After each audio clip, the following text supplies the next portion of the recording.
Hello, my name is Xian Li, and I'm an 8th grader at Soomyang Girls Middle School. Today, I'm here to talk about the economic ripple effects of the upcoming World Expo 2030. The World Exposition, an international event that happens once in a blue moon in which nations come together to tackle the most daunting problems of today. An event with over 100 pavilions, each sporting their own unique culture. An event that costs enough to buy 9.2 billion Snickers bars. Suffice to say, it's a pretty big deal. There is a myriad of effects an event as prominent as the World Expo can have, both nationally and internationally. Our first topic concerns Korea's image. Let me give you some background information. The first World Expo recognized by the BIE was the Great Exhibition, which happened in London in 1851. Ever since then, the World Expo has gone through three significant eras: industrialization, cultural exchange, and national branding. Today we'll be focusing on national branding in particular. Since 1988, when this era started, host countries started to use the World Expo as a way to boost their national image. And Korea is no exception. By displaying our advanced technologies and achievements in the IT field, we are putting ourselves in the international arena. And keep in mind that this is more of a softer, indirect benefit than, say, rising GDPs or massive economic growth.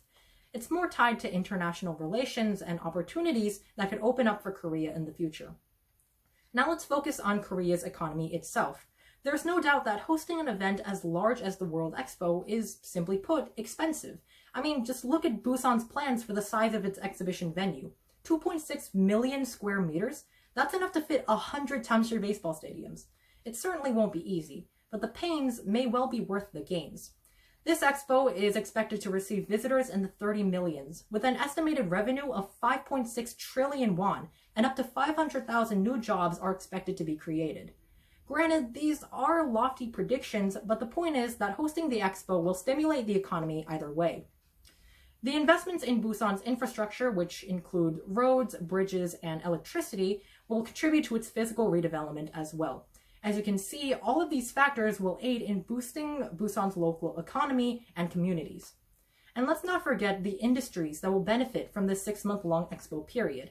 The hospitality industry, which includes hotels, catering, and tourism, will see a massive increase in profit during the expo months. Housing visitors, organizing events, and pure tourist dollars will make way for some hefty profit. And although most of the expo pavilions will be dismantled subsequently, some structures could be repurposed as museums or tourist attractions.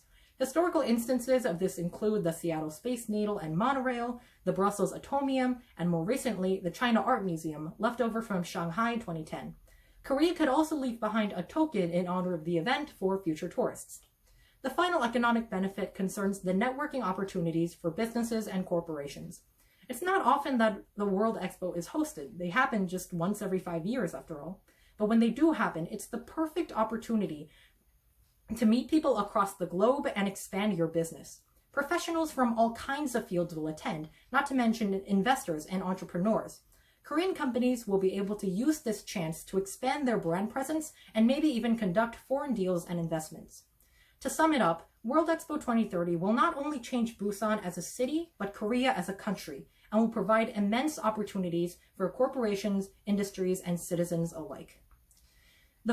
The host for the World Expo 2030 will soon be selected. In fact, the BIE member states are set to vote on this issue in just late 2023, and Korea is going up against some tough competition. But I do hope that if things turn out in our favor, many of us will be able to visit the Expo Pavilion in person without having to endure an 11-hour flight. Thank you for listening, and I'll see you there.